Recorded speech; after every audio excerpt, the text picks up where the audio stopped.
Hello guys, and today I'm going to be doing a video. Since Black Mesa Source is coming out soon, I want to do a video of a playthrough of Half-Life 1 because it's a very good game and, might as well, since it's coming out, play it. And it's coming out like in 11 days or 10 days or something like that. It's coming out very soon.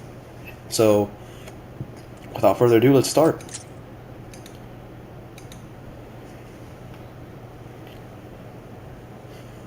So, sorry. Half-Life is a very revolutionary game for its time.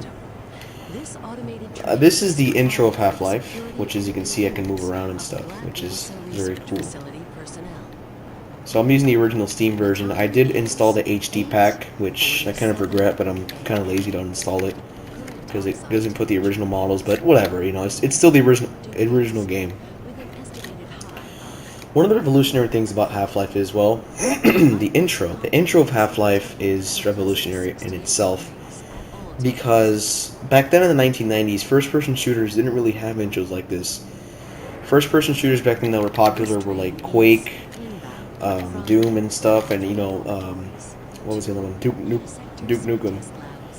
And it wasn't, very, they're all pretty much the same. Grab a gun and kill zombies and monsters. Although Duke Nukem did have a voice for the character, which was pretty cool. It's still like, it was the same concept as Doom and Quake and stuff, just, kill monsters.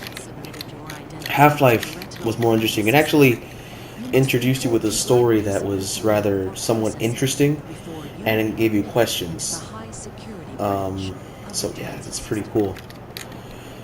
So this intro takes about like 5 minutes or so, and it's just showing you all the cool things about the lab and stuff. So yeah, it's pretty cool. And we're going down now, so here we go. We're going down. And it just show listen. You just listen to pretty cool messages and stuff. It's right now like a automated system. Please keep your limbs inside the train at all times.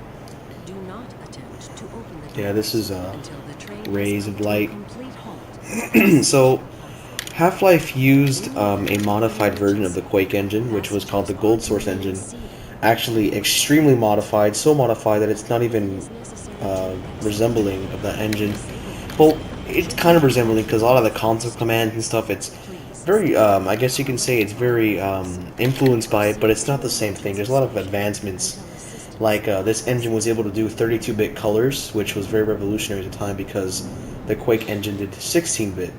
Which mainly the difference of 16 and 32, if you noticed, if you do 16-bit, you'll notice that the colors are a bit, faded, and they have like sort of like a rainbow style thing, like a little weird colors and stuff, because it's not showing the all full, wide range of colors that 32-bit can show, which is much more, obviously.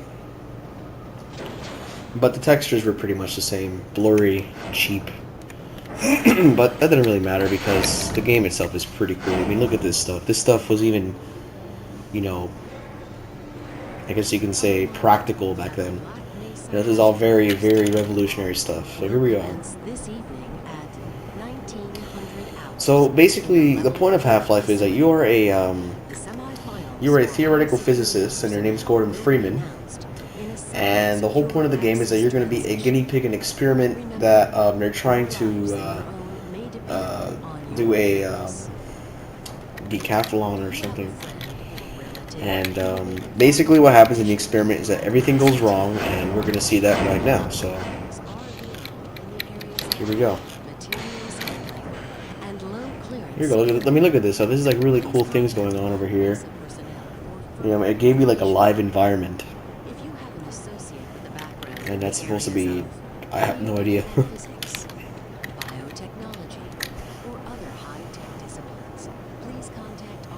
So here we go. And back then this was pretty cool to see in games. I mean, think back in 1998 and you're seeing stuff like this going on in a game. I mean, that was unheard of.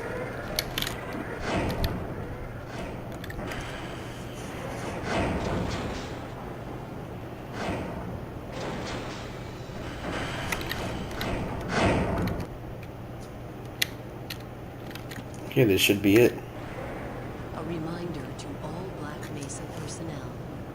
Regular radiation and biohazard screenings are a requirement of continued employment in the Black Mesa research facility. Nothing really much is happening. Oh, Missing a scheduled urinalysis or here's G-Man.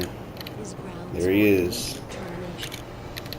If you feel you have been exposed to radioactive, He is basically the guy who controls you. It's very weird to explain it, and you'll see later on, if I even get far enough in the game, that you'll see why I say that. your future depends on it. Oh, here's our stop. Now arriving at Sector C. So here we go. Control facilities. And this is the end of part 1. Part 2 is going to start right after I stop.